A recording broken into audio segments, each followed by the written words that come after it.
Negative rule number one, do not pitch slap somebody in the first message or the second message. Welcome to Courage to be Visible, the podcast for heart-centered entrepreneurs who are done hiding in the shadows and ready to step into the spotlight. I'm your host, Andrea Stenberg. I'm a video marketing strategist and a big believer that showing up as your true self is your marketing superpower. I am so excited today. I'm having a conversation with Mary Wu. Mary is a LinkedIn speaker and strategy trainer, and she says, and it's in her LinkedIn bio too, so it must be true, she thinks in lyrics, curates connections, and plays with plushies. Welcome, Mary. Hi, Andrea. Thank you so much for having me here. So before we dive in and start talking about LinkedIn, I have to ask you, what does it mean by thinking in lyrics? You know how you've probably watched musicals and all of a sudden somewhere in the back a band starts playing and songs come out? That's how my brain works. Sometimes somebody will say something and all of a sudden I will pop back a lyric and go, where did that come from? Probably about 90% of the time it comes from Jimmy Buffett. Oh, that's amazing.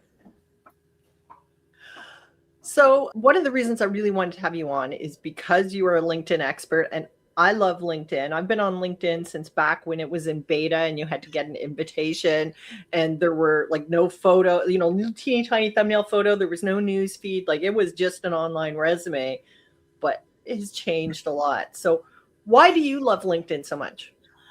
There are high value connections that can be found on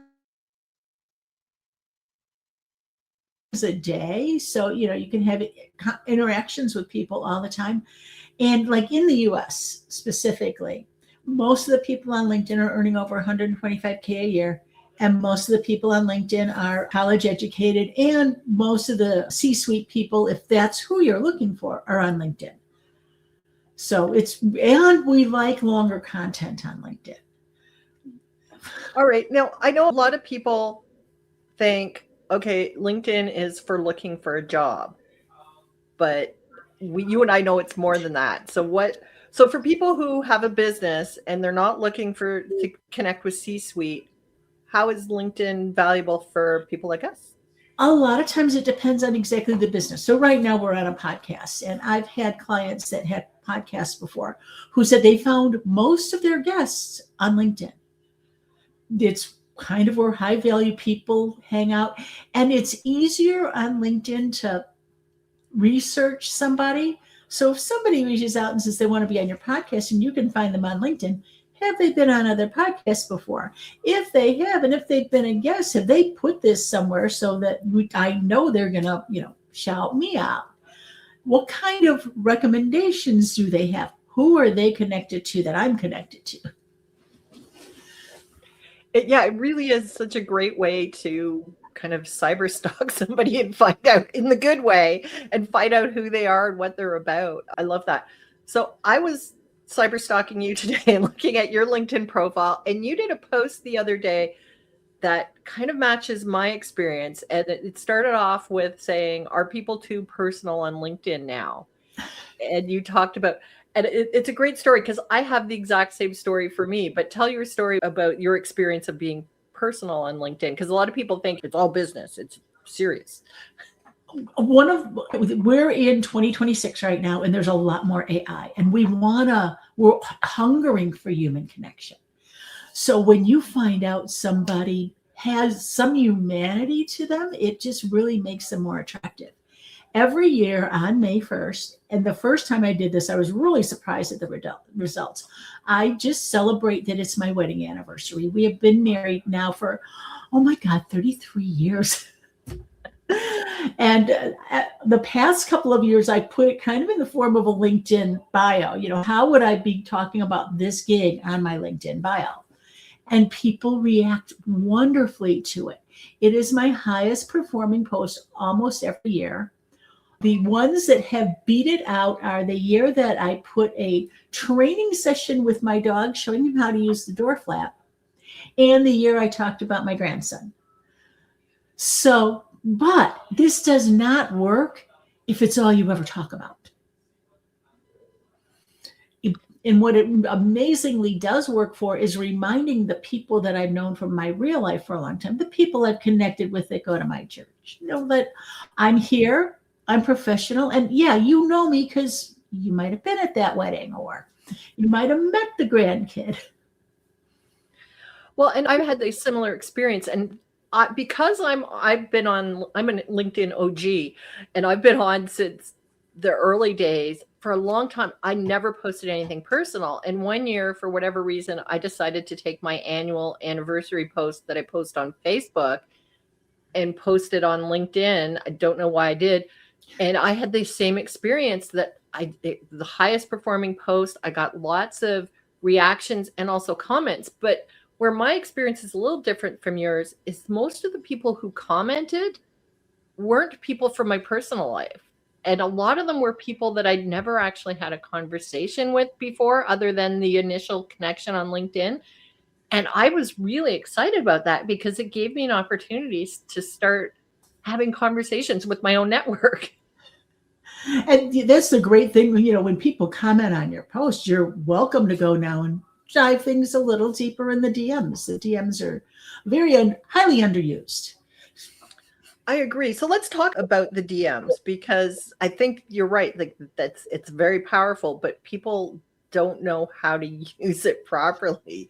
So what are some do's and don'ts about DMing on LinkedIn? I mean, other than if you're talking to your best friend or somebody that was at your wedding, okay, people are all comfortable with that. But what about sort of the casual business connections or somebody that's invited you to connect on LinkedIn, but you don't really know them?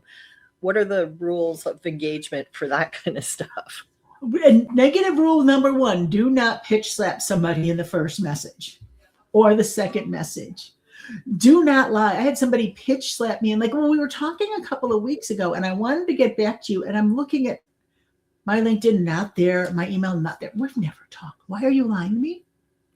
Tell me why you're lying. I want to know that. But a lot of times what I'll do is I'll start offering, tell me a little bit about yourself, or one of the things, I'll say something like, as a LinkedIn trainer, one of the things I love about LinkedIn is the way to connect people. Who are the people you most want to connect with on this platform? I may know some of them. And then I connect people. I did a presentation for a group of college women that are starting their own entrepreneurship journey. And one of them had in her mind that not this summer, but next summer, she wants to do an internship at a particular organization. So I popped over and I searched and I'm like, I know somebody that works there. Would you like an introduction? And now this gives me a chance to message that person and also the other person that's in that corporation, and you just continue conversations and introduce young people to people they will need to know. Yeah, that's amazing to do that. I know one of the things that I always do if somebody sends me an invitation to connect is I always go and look at their profile, and is there something that maybe we have in common or something that I like that's really interesting. Like if you and I had met on LinkedIn and not elsewhere, I probably would have sent you a DM and said, what do you mean thinking in lyrics? Like I asked at the beginning. So like something to start and it's like, if I asked you about thinking in lyrics, I'm not trying to sell you anything. I'm just trying to get to know you.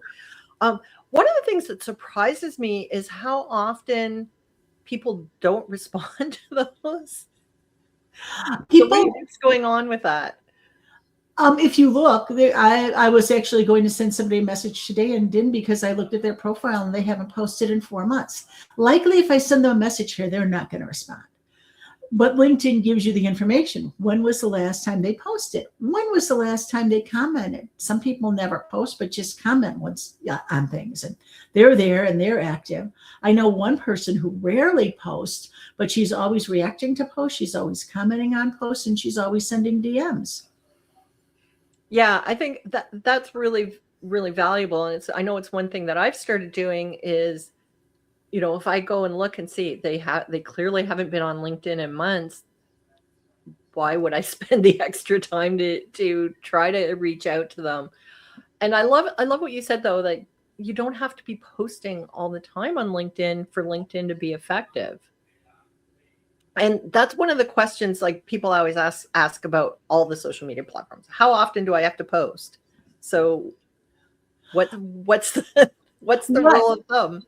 What I ideally want for my clients to do is to post 3 times a week.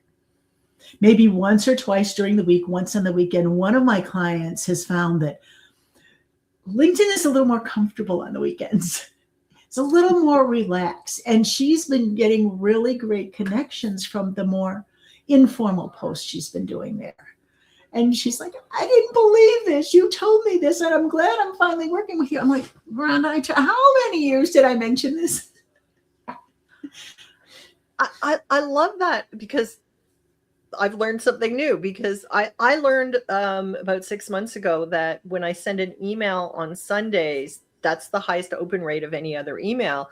And so I started emailing more on Sundays, but I'd never thought about adding LinkedIn to my weekend schedule. But it does make sense, because some people, you're busy, you're working all weekend, but you have a little bit of time to be relaxed and catch up on your messages and whatever. And then, yeah, so that makes a lot of sense. So that's something everybody listening, plan to post something fun on the weekend. So don't be like your pitch, but something fun, something that lets people get to know you. So we've talked about sharing, your wedding anniversary post. What are some other personal things that you can be posting on LinkedIn that don't cross the line into, oh my God, she thinks she's on Facebook?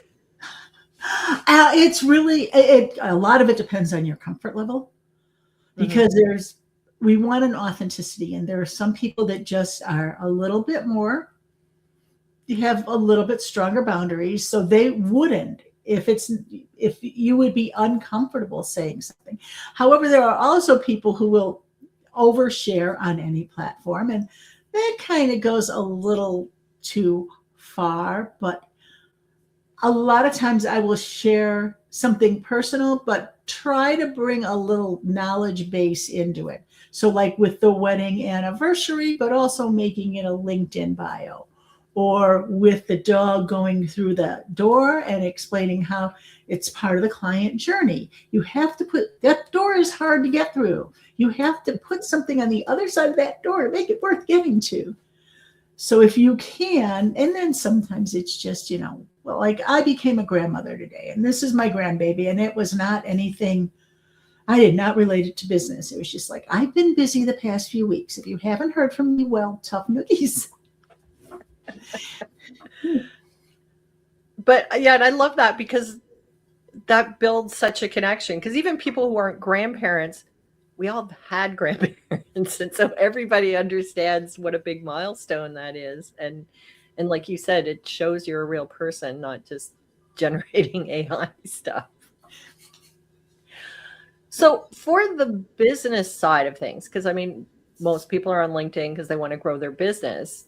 How do you use LinkedIn to grow your business without pitch slapping people, without sounding like you're standing on the mountaintop going, buy for me, but like do it in a way that's not icky, but also effective? One of the things, and this is like a personal noticing, the people that give the most tend to get the most. So a lot of times giving out information that your ideal client or your, prospective client needs. The other day I did a video on how to add a book to the publication section. Simple little things, people, it's not a pitch, but now I'm known as a giving person, and people want to connect with giving people. And I'm learning this from a lot of other LinkedIn content creators, that they're not giving away the farm, but if you're looking at it kind of like, it seems like they're giving away the farm. I'm going to shout him out, Kevin D. Turner. He is a LinkedIn consultant. He is a clearinghouse for every change on LinkedIn. Anytime people notice changes on LinkedIn, they tell him. Then once every couple of weeks, he'll do a newsletter saying, this is what's new. These are the glitches. These are new features. These are features that have been removed. That's a lot to give away. But he works with corporate clients, and he's giving it away for a reason. That's excellent advice. What are some of the other tactics that really sort of help? I mean, so like I think my audience, there's a lot of coaches, and coaches love to share helpful information. But what are some other ways to sort of keep the business flowing on LinkedIn? One of the interesting things I've discovered is that newsletter, if you have a lot of good content to share, and a lot of coaches have good content to share, I will get a much higher open rate using a LinkedIn newsletter than I will in my blog or in my MailChimp newsletter. It's just a much higher open rate. And so you can give people great content. And this is another place where you're giving. And yeah, in any newsletter, you could put in a little bit about, I've got a new program starting up. Stay tuned. I'm publishing a book soon. Stay tuned. I'm not publishing a book, but I thought I'd throw that in. So you can give people some information about what you're doing, but it's always been an 80-20 or less. More information to give out and less pitch to do. And then when people find out that you're smart, they'll double back to you. I followed a business coach for 3 or 4 years, and all of a sudden I joined her program, and she's like, well, what are you doing here? Like, hi. That's I mean, that's true, because a lot of people who are going to be your ideal client, they're not necessarily engaging all the time, but they're reading what you have to say, they're listening to you, they're looking at your content, and when they're ready, they'll reach out. So you just need to stay in front of them. Or they get to know who you are and what you're doing, and they know somebody who needs you. That's true. And that's a really good point, because I know sometimes people get really focused on being transactional on all their social, like, if you're not an ideal client, I'm not going to connect with you. But some of the best business growth I've had is from people that would never be a client. I would never even imagine them to be a client, but they've sent me referrals. There's one person who I've been connected with at LinkedIn for years. And every once in a while I go, I just read this book, you should read it. And when I'll read it and it blows my mind. Like, so sometimes the ROI on a connection has nothing to do with money, nothing to do with business, but just having a human relationship with somebody who's really interesting. Yeah, there's a lot of really fascinating people on LinkedIn, which is why it goes back to those first DMs that you're sending. Who do you want to connect with? What kind of content are you interested in? It might be, I will connect you with this person. It might be, go follow this person. There's Eli Sussman is a mental health expert. He's writing a new book, and he does these little like micro moments and every time I meet somebody in the meditation field, the mental wellness field, it's like, go follow Eli. You will get great information, and you can, share that with other people, but connect with people that are in your universe that know things that you don't know. So I love that, because in your introduction, it said you curate connections. And I think you're describing, this is what you do, is you're not just connecting with people and talking to them, but you're introducing other people and figuring out who they need to know. So I think, like, let's talk a little bit more about that, because I think that is really valuable. I know a couple people who do that in the real world, not online, where they just seem to they know everybody. And if you need something, you call her up and she'll go, oh, you need to talk to this person, and here's their phone number. So, but I think sometimes people go, well, how do I know? How do I know who to introduce? Or how do I know, like, how do we do that? Because I think that is the gold of making you the go-to person. Like, from this conversation, I'm thinking, if I need to know somebody on LinkedIn, I'm going to call Mary, or I'm going to DM Mary and say, I'm looking for this. Who do you recommend? Because it sounds like you're that person on LinkedIn. I'm one of those people on LinkedIn. There are a lot of us. And it just, I don't know how you know it. A lot of it is, I can give you kind of a fun story. I was in a networking thing. I've got a stuffy that you can't see right now. That's a character from a game. Somebody was like, you have KK Ryder in your background. I'm like, cool. A few weeks later, I'm on another meeting, and somebody else notices the same stuffy. The next thing I do is go to LinkedIn and I'm just like, I have no idea what's going on here. You two need to know each other. Just talk. And I got a photo of their first conversation that they had when they had a virtual coffee, and they're like, you were right. I knew I was right. So I guess it's just a matter of paying attention and knowing who your network is. Yeah, and I don't know how some of these things just pop up. There's like this database of humans in my brain. Well, and that reminds me, like, so I do a lot of virtual networking. I think a lot of us have in the last, say, 5 or 6 years. And one of the trends is if you're in virtual networking, people will share their LinkedIn profiles now. So what's your strategy, or what do you recommend for people? I've met somebody at a networking meeting and I've got their LinkedIn profile. What now? Connect immediately, because they will have just seen your name. Back in the day, there are LinkedIn professionals that are not happy about this choice that LinkedIn made. If you connected with somebody, you could instantly send them a message. You could connect with a message. Hi, Andrea, I want to connect with you because we met at a virtual networking thing. They no longer allow that. So I miss those Ds. If somebody has one of their, like I've got the professional account, you can send me a message, but not everybody has that, which is why it's important to do it right away. And then when the connection is made, somebody should say, oh yes, we met at worldwide, whatever. And then we know how we met. And now this can start more of a conversation going. If there was a presentation at that meeting, what was your biggest takeaway from that? Who else are you connecting with from that meeting? Lots of questions you can start asking, because the more you know about what somebody is interested in, the easier it is to have conversations. This is why on LinkedIn, a lot of conversations start in comments. There's a post. I'm interested in it. I say something. You're interested. You say something. Now we're starting a conversation between us about how we're interested in the same thing. And then we connect. And then we have coffee. And then things go on. And then I guess also going back to my previous question about how do you know who to connect, the more you know about somebody, the easier it is for you to go, oh, I know Mary. Mary is going to be a good introduction for you. You guys are going to hit it off, or you guys are going to whatever it is, because I know things about you. So that is great.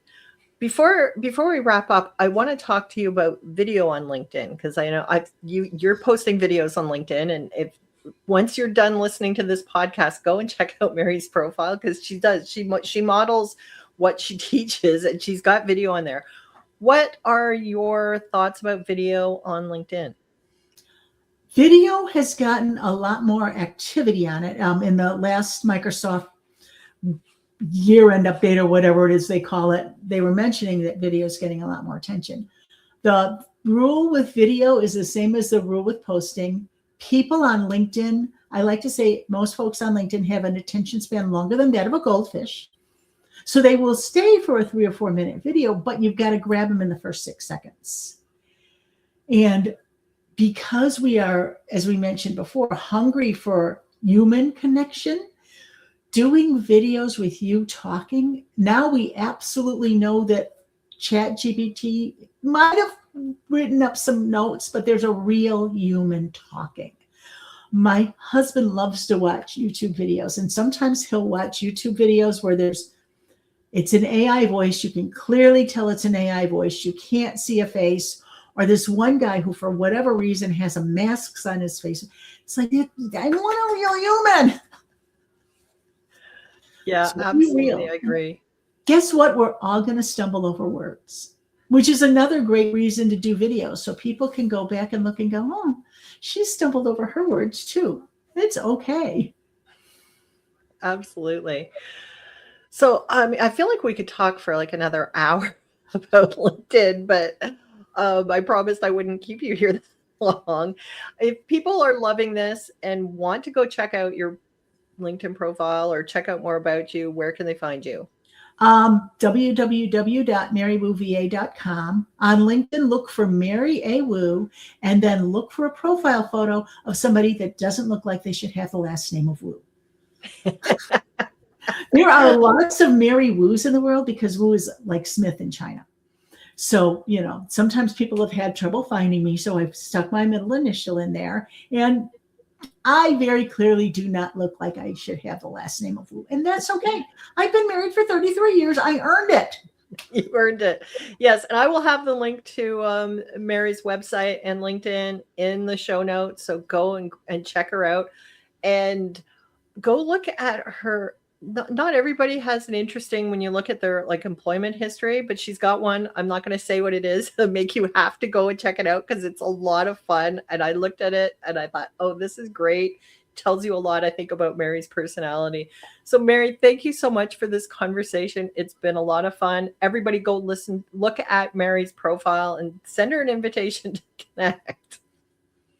And since I do have the professional thing, you can send me a private note with that. So you can say, hey, I heard you on Andrea's podcast. Love to connect here. Excellent. All right. Thank you for joining us, Mary. And everybody, seriously, go look at her profile. You will learn a lot, and it's a lot of fun. Thanks for listening to Courage to be Visible. I hope today's conversation sparked ideas for your own visibility. If it helped, please share this episode with a friend. Follow the show and leave a quick rating or review on Apple Podcasts or Spotify. It really helps. For links, show notes, and free resources to grow your visibility, head over to the show notes or visit my website. See you next time.